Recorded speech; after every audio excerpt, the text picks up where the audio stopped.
Hari ini merupakan puncak peringatan Hari Ulang Tahun ke-73 Bayangkara yang dirayakan di Monas, Jakarta. Untuk mengetahui informasi selengkapnya, kita bergabung dengan Edra Pramaskara dari Monas, Jakarta.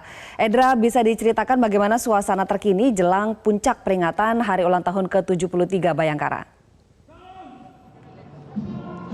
Iya, Ani dan pemirsa, saat ini dalam rangka menyambut Hari Ulang Tahun ke-73 Bayangkara, Kepolisian Republik Indonesia mengadakan acara puncak begitu di Silang Monas, Jakarta, karena memang untuk hari jadinya sendiri jatuh pada tanggal 1 Juli 2019 kemarin. Dan selama kami memantau di sini, upacara sudah dimulai karena memang ini upacara akan menjadi acara awal dari seluruh rangkaian acara puncak pada hari ini. Tampak di belakang saya ini adalah pasukan dari personil kepolisian yang sudah bersiap untuk memasuki halaman upacara atau tempat akan dilangsungkan upacara. Dan ini terdiri dari 4 resimen dengan total ada 2.764 personil yang akan mengikuti rangkaian upacara. Dan selain itu juga kami melihat ini sekitar ada 1.000 undangan yang sudah hadir untuk memeriahkan acara pada hari ini. Dan kami juga sudah melihat tadi ada calon wakil presiden Republik Indonesia terpilih Kiai Haji Ma'ruf Amin yang juga datang bersama dengan istrinya. Dan tadi selain ada Kiai Haji Ma'ruf Amin juga ada mantan Wakil Presiden Indonesia Budiono serta ada juga Bambang Susatyo yang juga sudah hadir di tempat acara. Dan selain acara atau upacara yang hari ini dimulai pada pukul 7.30 waktu Indonesia Barat, ini akan dipimpin langsung oleh Presiden Republik Indonesia Joko Widodo sebagai inspektur upacara. Dan nantinya ini juga akan ada komandan upacara yang bertugas pada hari ini adalah Komandan Pasukan Pelopor Brigjen Ferdianto Iskandar. Dan untuk pelaksanaan upacara pada hari ini akan ada 4 orang anggota Polri yang akan menerima bintang Bayangkara Nararia. Di antaranya adalah BJPM Awal Khairuddin yang merupakan Pati SSDM Polri penugasan PD Setmilpres. Kemudian ada KBP Tommy Arya Dwianto yang merupakan Anjak Madya Bidang Misinter Divhubinter. Kemudian ada juga AKP Sriono yang merupakan Kaur SDM Pas Pelopor Kobrimopori, serta Aibtu Puji Kurniawan yang merupakan BA di Tintelkam Polda Metro Jaya. Ya, selain rangkaian upacara yang mulai berlangsung pada saat ini, nantinya juga akan dilakukan peragaan oleh personil dari kepolisian yang akan dilakukan secara meriah begitu, seperti misalnya diiringi dengan drum band oleh Polwan serta ada bela diri Eskrima, dan juga dilanjutkan dengan pertunjukan rampak gendang begitu dengan tema Nusantara yang dilakukan tidak hanya oleh personil Polri namun juga gabungan dari TNI. Dan sampai saat ini juga kami masih mengikuti bagaimana rangkaian upacara yang akan berlangsung pada hari ini yang nantinya akan ditutup dengan pemotongan tumpeng. Ani. Edra, apa sebetulnya semangat yang ingin dihadirkan Polri dalam usianya yang ke-73? Ya, dalam memasuki usia ke-73 tahun ini, Polri mengangkat semangat promoter pengabdian Polri untuk masyarakat, bangsa, dan negara. Karena ini memang sesuai dengan moto Kepolisian Republik Indonesia untuk memberikan rasa aman dan juga memberikan keselamatan begitu kepada seluruh masyarakat Indonesia. Dan untuk hari ini, sesuai dengan semangat tersebut, maka tidak hanya dari kepolisian dan juga TNI yang hadir, karena seluruh elemen masyarakat juga dilibatkan dalam acara hari ini. Dan nantinya juga para undangan ini akan disuguhkan pemandangan menarik seperti misalnya penerjunan dari tim penerjun yang terdiri dari 45 personil gabungan TNI Polri yang nantinya akan membentuk personil angka 73 di langit Monas pada pagi hari ini, di mana ini akan membawa 3 bendera besar, yakni bendera merah putih, bendera Tribata, dan bendera Mabes TNI dengan ukuran 9 x 12 meter. Dan selanjutnya nanti acara akan ditutup dengan pemotongan tumpeng yang akan dilakukan langsung oleh Kapolri Jenderal Tito Karnavian. Demikian untuk saat ini, kembali ke Anda di studio, Ani. Edra Pramaskara melaporkan langsung dari kawasan Monas, Jakarta. Terima kasih, dan pemirsa, kami kembali harus jeda dan tetaplah bersama kami. Kami akan kembali sesaat lagi. Kembali di Editorial Media Indonesia, pemirsa, dan kita sudah terhubung dengan Profesor Muradi, pemerhati kepolisian dan juga Kepala Pusat Studi Politik dan Keamanan Unpad. Prof. Muradi, selamat pagi. Selamat pagi, Mbak. Assalamualaikum warahmatullahi wabarakatuh. Baik.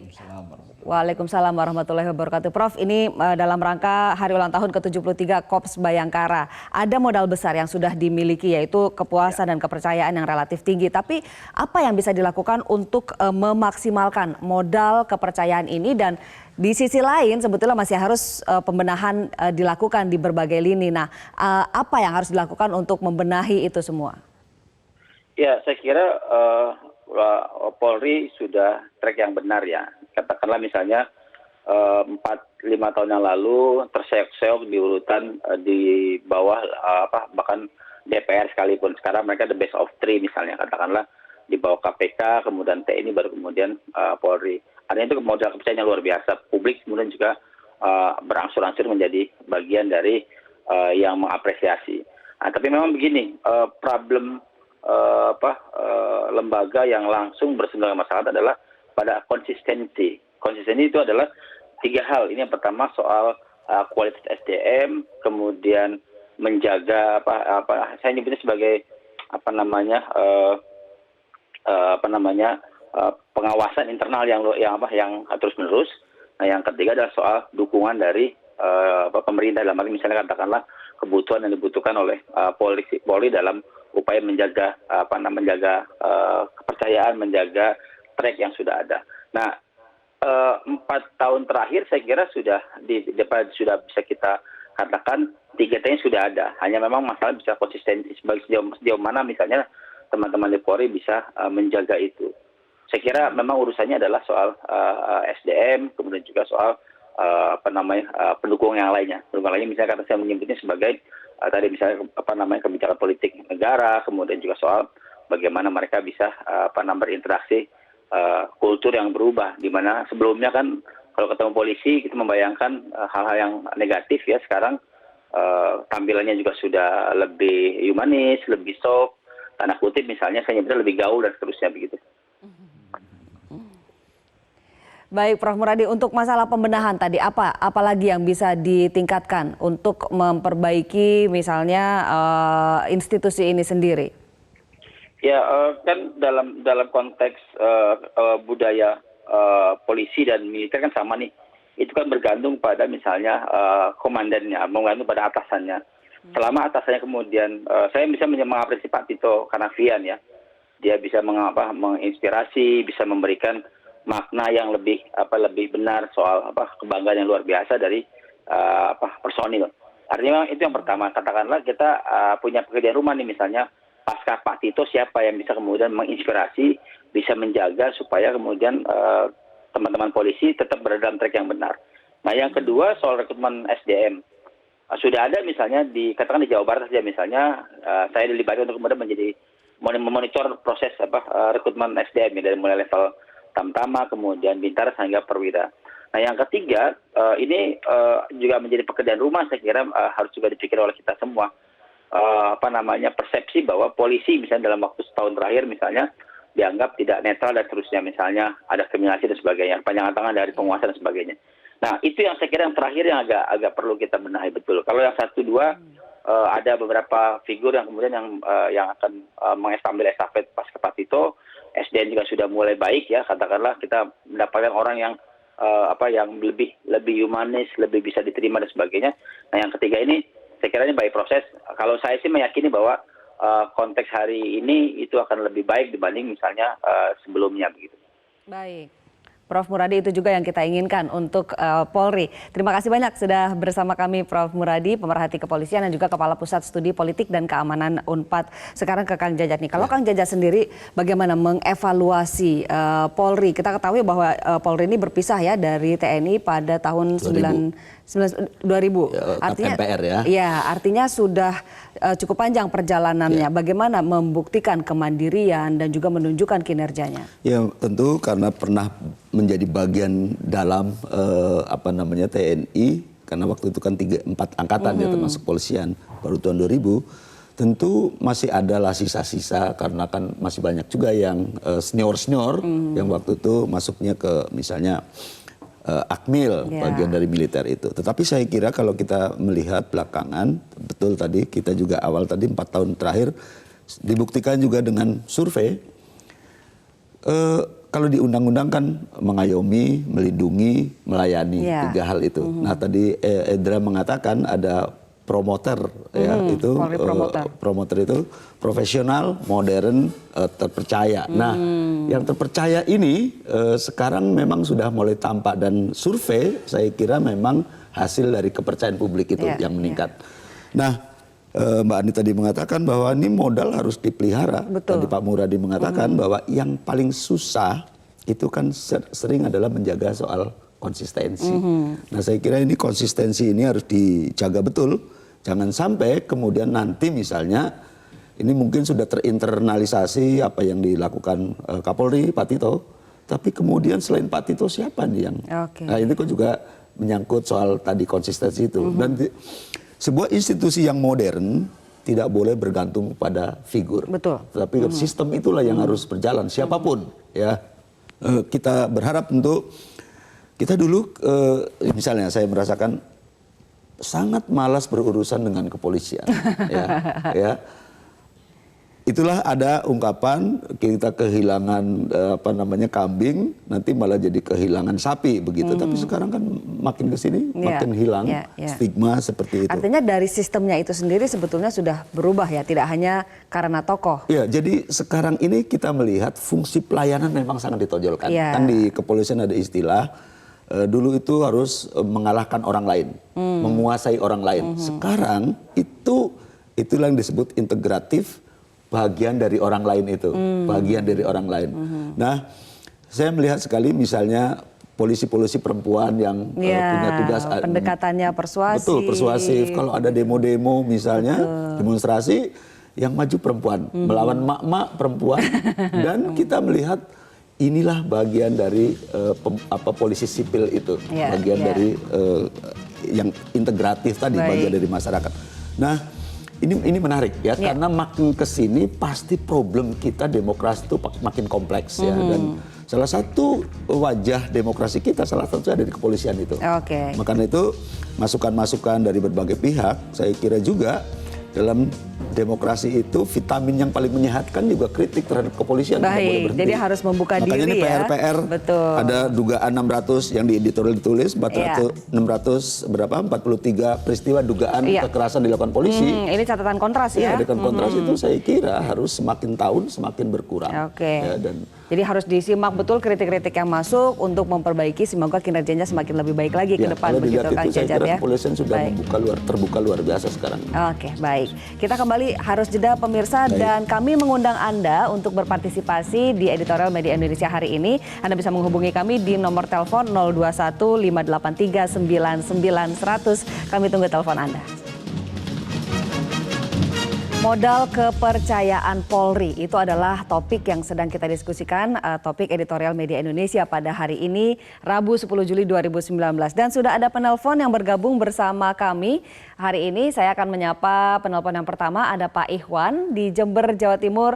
Pak Ikhwan, selamat pagi. Bagaimana Anda melihat kinerja Polri kita, Pak?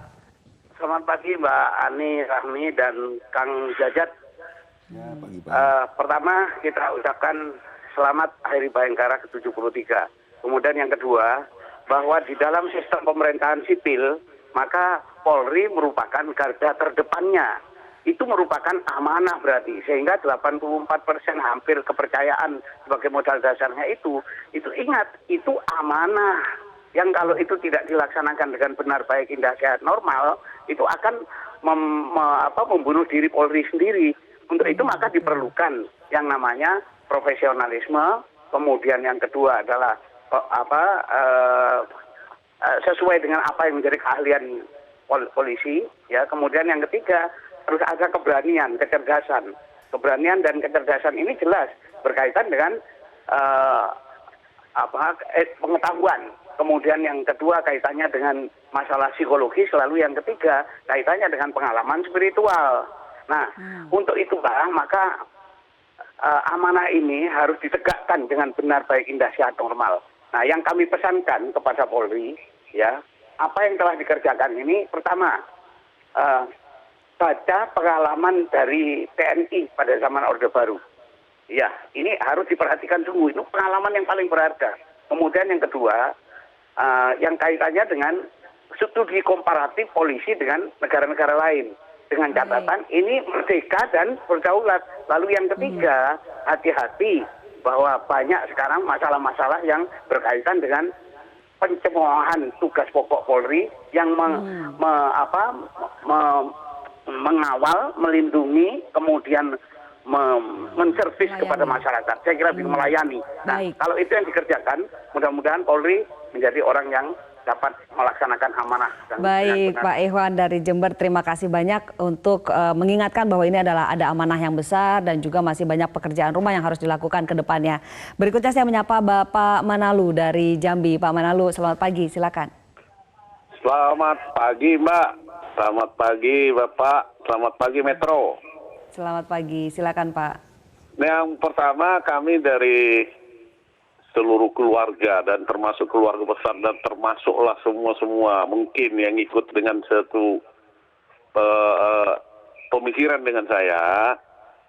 Selamat ulang tahun ke-73 Polri. Yang berikut, tidak lupa kami mengucapkan terima kasih yang sebesar-besarnya kepada Pak Tito selaku Kapolri yang bisa langsung kami rasakan bagaimana Pak Tito melaksanakan tugasnya sesuai dengan aturan-aturan yang sudah melekat di diri beliau dan tidak terlepas dari teori-teori segala macam, hati yang berbicara. Terima kasih Pak Tito. Semoga keluarga Bapak sehat-sehat dan semua jajaran Polri selalu dilindungi Tuhan Yang Maha Kuasa. Yang kedua, Bu, terima kasih juga kepada Bapak Panglima yang kami lihat dan juga kami rasakan atas kerjasama yang baik dengan Kapolri, termasuk jajarannya. Mudah-mudahan di Indonesia kita tidak ada ruang-ruang kecuali NKRI tetap jaya. Terima kasih, Pak Manalu, terima kasih banyak yang memberikan apresiasi setinggi-tingginya pada Kapolri dan juga Panglima TNI. Penelpon ketiga ada Pak Edward dari Curup, Bengkulu. Ini cukup jauh ini Pak Edward. Selamat pagi, silakan Pak. Selamat pagi Mbak Ani, selamat pagi Bung Jajat. Yang pertama kita ucapkan dirgahayu Polri. Polri sekarang kita lihat sudah on the track. Dari perubahan-perubahan yang mereka lakukan, dari pertama sebagai militerisasi, sekarang sudah sipil, dengan slogan-slogannya pertama dulu mengayomi, melayani, dan melindungi, sekarang sudah ditambah dengan promoter, profesional, modern, dan terpercaya.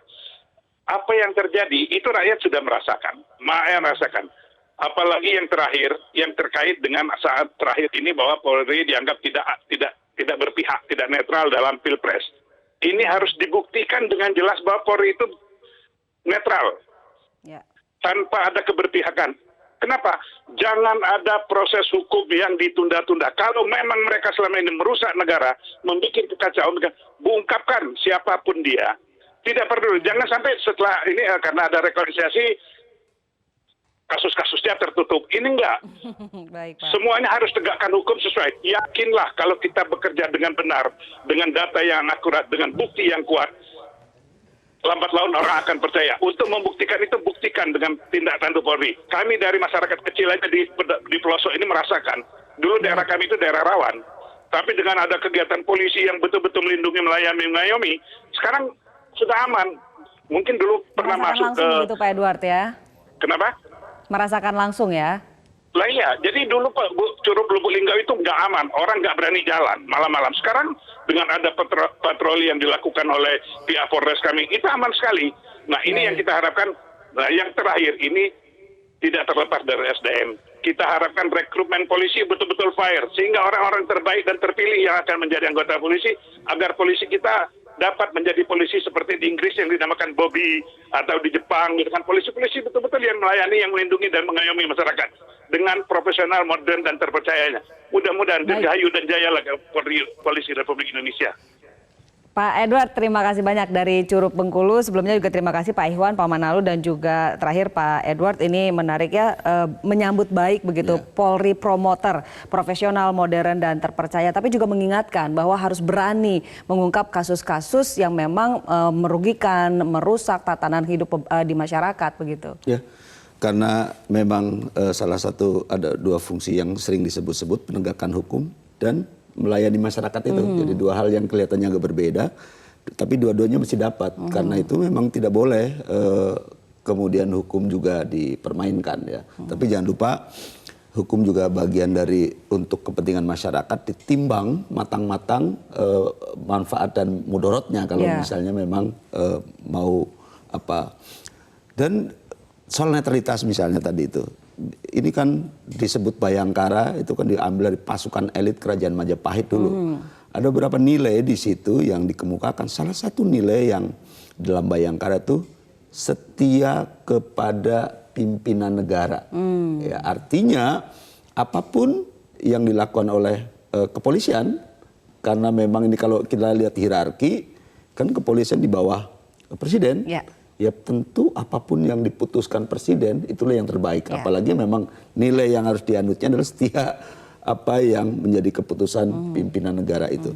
Nah, saya kira memang Mbak Ani 400.000 anggota Polri lebih, meskipun memang kalau dilihat rasio masih sangat kurang, ya karena negara kita sangat besar dengan penduduk besar, memang tentu tidak mudah. Ya. Di sana sini pasti masih ada kekurangan, ya, termasuk soal tadi dugaan melakukan kekerasan. Karena hal yang paling depan berhubungan dengan masyarakat sekarang itu adalah kepolisian. Ya. Meskipun kita merasakan misalnya fungsi-fungsi kehumasan, teorinya kan soal komunikasi nih, kalau bisa diselesaikan dengan komunikasinya bagus, maksudnya itu 80% sudah menyelesaikan problem. Iya, betul. Dan juga sebetulnya korupsi masih jadi catatan nih, artinya secara internal juga masih harus bebenah banyak. Begitu. Betul. Kita memang kepolisian itu dulu babak belur, tadi disebutkan Profesor Muradi itu soal korupsi di soal simulasi SIM misalnya, itu menampar luar biasa.